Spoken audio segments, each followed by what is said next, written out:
right? So buckle up, everyone, because today we are diving headfirst into The Prisoner, this cult classic from the 60s that drops us right into this bizarre world where a secret agent ends up trapped in this seemingly idyllic village, which turns out to be, well, not so idyllic after all. It's a total head trip, and I, for one, I'm really excited to see how The Prisoner, a show that predates our current digital age by decades, still feels so incredibly relevant to our modern anxieties about technology and surveillance and the erosion of individuality. Yeah, it really is like they had a crystal ball or something back then, you know? Yeah. It's amazing how much it resonates with our lives today. And to really unpack all that, we're going to need our media theory toolkit, right? Think of media theory like a lens, you know? It helps us understand how media, everything from television to the internet, shapes how we see the world ourselves, even how we relate to each other. So we're going beyond just recapping the plot here. We're using media theory to decode those deeper messages baked into The Prisoner, right? So who are the masterminds, the media theorists, who will be our guides on this deep dive? Well, we've got a pretty impressive lineup for you. Marshall McLuhan, Michel Foucault, Jean Baudrillard, and Willem Flusser. Each of these thinkers brings something unique to the table, a unique perspective on media and power and what it means to be human. And you'll be amazed how their ideas, even though they were developed in different contexts, connect so seamlessly to the core themes of The Prisoner. I'm already sensing some serious aha moments coming on. So let's jump right in with McLuhan. He's the guy who coined the phrase the global village, right? I always heard he predicted the internet before it even existed. Well, he didn't exactly predict the internet, but you gotta admit, his insights were incredibly prescient. He saw electronic media, especially television, as this powerful Yeah. force, right? Collapsing time and space, bringing the world closer together into this interconnected global village where information could travel instantaneously. Okay, I get the global village idea, but how does that connect to the prisoner exactly? It's not like the villagers are, glued to their smartphones or anything. True, but it's more about the underlying mindset, you know? The way the show anticipates our modern obsession with information and constant connectivity. Think about that iconic opening sequence where information. He's desperate to understand his situation, to break through all the confusion and gain some control. And isn't that a reflection of our own anxieties in this age of information overload? Yeah, that's a really good point. I mean, we are constantly bombarded with news and social media and just endless streams of data. It's like we've become addicted to information, always seeking it out, even when it leaves us feeling overwhelmed and powerless. And Napoleon would say that's exactly the point. He believed media technologies don't just passively transmit information, they actively reshape our ways of thinking, how we perceive the world. Take the 24-hour news cycle, for example. It creates this feeling of urgency, of constant crisis. That makes it hard to step back and analyze information critically and form our own opinions. That makes total sense. It's like we're always reacting to the latest headline, the latest tweet, without actually processing the information or even considering its source. Are we really informed, or are we just caught in this endless loop of information consumption? The prisoner seems to be wrestling with that very tension way before it became our reality. Precisely. And if McLuhan helps us understand that information overload side of the prisoner, then Foucault gives us the tools to analyze its exploration of power, surveillance, and social control. Right, Foucault and his concept of the panopticon. It's been a while since college. Could you give us a quick refresher on that? Why is that idea so crucial to understanding the prisoner? So the panopticon was this prison design with a central guard tower. That allowed for constant observation of the inmates. But the really clever, or I guess you could say insidious part, is that the prisoners never knew if they were actually being watched at any given moment. This uncertainty created a state of self-discipline, this constant self-monitoring, because they internalized the gaze of power. So it goes beyond physical surveillance. Yeah. It's about psychological control, the feeling of always being watched, even when you're alone. Exactly. And the prisoner visualizes this concept so brilliantly.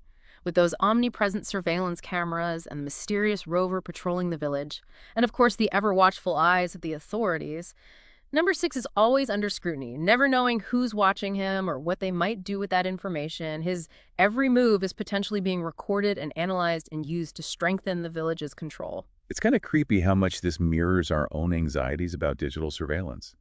I mean, think about how much data we willingly share online, our location, browsing history, even our personal conversations. Are we all living in a modern-day panopticon? That's the question Foucault was wrestling with. And the prisoner brings it to life in a really visceral way. The show forces us to confront this chilling reality that the line between observer and observed is becoming increasingly blurred.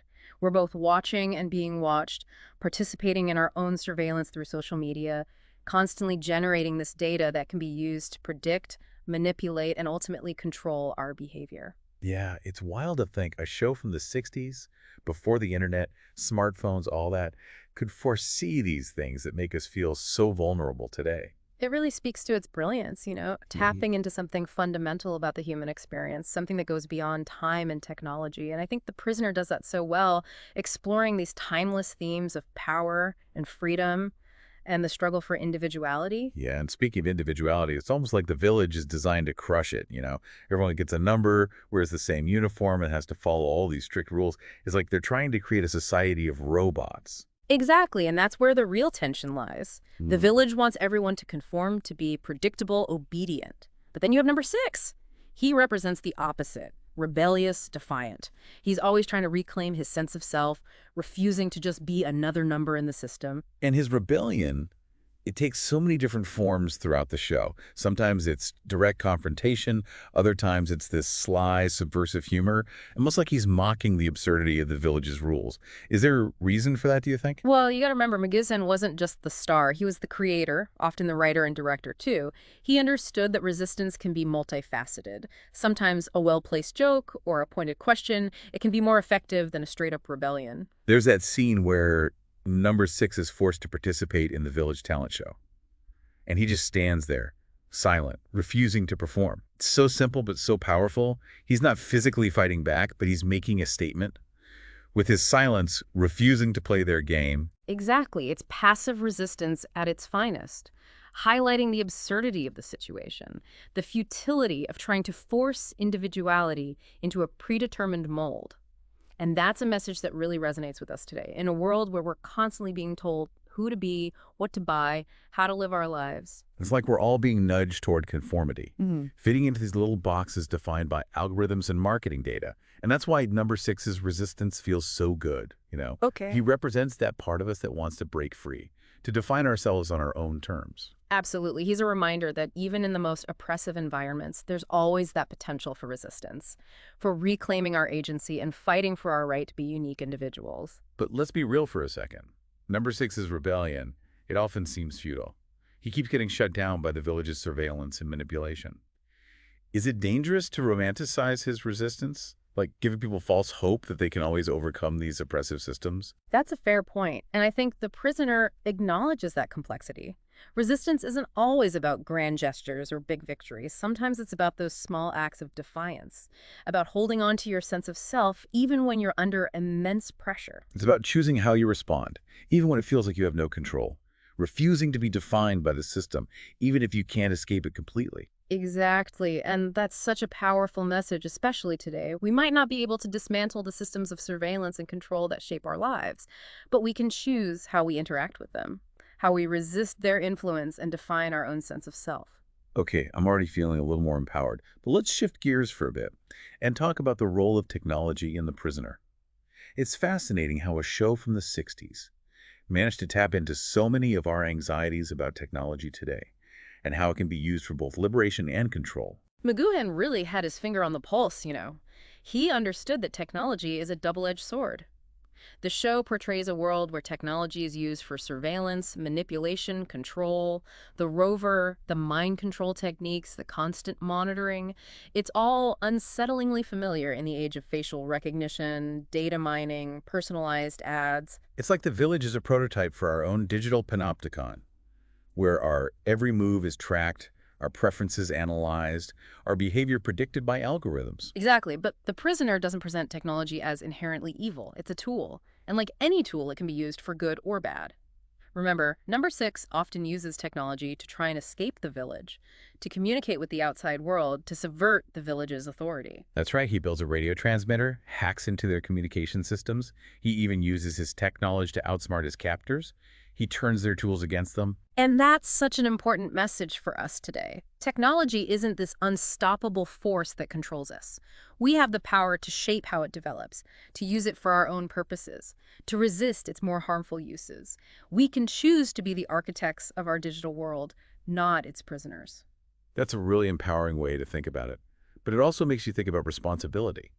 If Yeah. we have the power to shape technology, we also have a responsibility to use it ethically, to consider the consequences and make sure it serves humanity, not exploits it. Absolutely. The Prisoner doesn't offer easy answers, but it forces us to confront these questions. It challenges us to think critically about technology's role in our lives and to be mindful of the choices we make, both individually and collectively.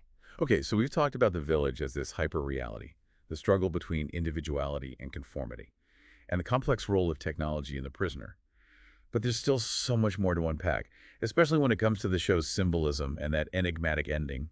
Well, in the next part of our deep dive, we'll be delving into the visual language of The Prisoner, exploring the hidden meanings behind its iconic imagery, its surreal landscapes and bizarre characters. We'll also tackle that mind-bending final episode, which has sparked endless debate and interpretation. I can't wait to get into that. I have a feeling we're just scratching the surface of what this show has to offer. All right, so welcome back to our deep dive into The Prisoner. We've been on quite a journey so far, exploring all these mind-bending themes and those unsettling parallels to our digital age, and of course that timeless exploration of what it means to be human, to fight for freedom and individuality. And now we get to tackle one of the most intriguing aspects of The Prisoner, its symbolism. It's like McLuhan embedded a secret language within the show, using visuals, recurring motifs, even the architecture of the village itself, to convey these deeper layers of meaning. Okay, so let's crack the code. One of the most iconic images from the show is the penny farthing bicycle. We see number 6 riding it throughout the series. It even pops up in the opening credits. What's the significance of this, well, kind of quirky choice of transportation? The penny farthing, it's fascinating because it represents this paradox, this clash between progress and obsolescence. On one hand, it's transportation, a symbol of individual freedom, mobility. But on the other hand, it's this outdated, clunky machine always threatening to topple over. It's almost a visual metaphor for number 6's whole predicament. So he's striving for freedom, for escape, but he's constantly being held back by the village's control, by the limitations of his situation. He's pedaling like crazy, but he's not really getting anywhere. Exactly, and there's another layer to it too. Notice that huge front wheel. It makes the penny farthing really hard to maneuver, almost impossible to blend in. It's like number 6 is always on display, exposed, vulnerable to the village's all-seeing eye. Which brings us to another prominent symbol, the eye. Eyes are everywhere in The Prisoner. Surveillance cameras, the badges worn by the village authorities, even that hypnotic swirl in the opening credits. It's a constant reminder that number 6 is being watched, analyzed, categorized. The eye becomes the symbol of the panopticon, right? That invisible gaze shaping our behavior even when we're not aware of it. But it also points to something deeper, something about the nature of identity in a society obsessed with observation and categorization. I'm thinking of that scene where number 6 undergoes that personality assessment. They try to break him down, define him through all these tests and evaluations. It's like they're trying to reduce him to data points, strip away his individuality and slap a label on him. Exactly, and it speaks to how The Prisoner anticipates our own anxieties, about how technology is being used to categorize and profile us. Think about algorithms tracking our online behavior, facial recognition software identifying us in crowds, social media platforms pushing us to present these curated versions of ourselves. Are we becoming more defined by the data we generate than by our actual lived experiences? Okay, so we have the penny farthing representing that struggle for freedom, and the eye symbolizing surveillance and the erosion of identity. What about the village itself? It's this strange, unsettling setting, this blend of the idyllic and the sinister. What does it symbolize? The village, it's a masterpiece of visual storytelling. This carefully constructed world that reflects the show's themes. On the surface, it's presented as a utopia, right? This self-contained community with beautiful architecture, lush gardens, a carefree vibe. Like a vacation resort, but with this dark undercurrent, this feeling that something's not quite right. Exactly, and that dissonance is key.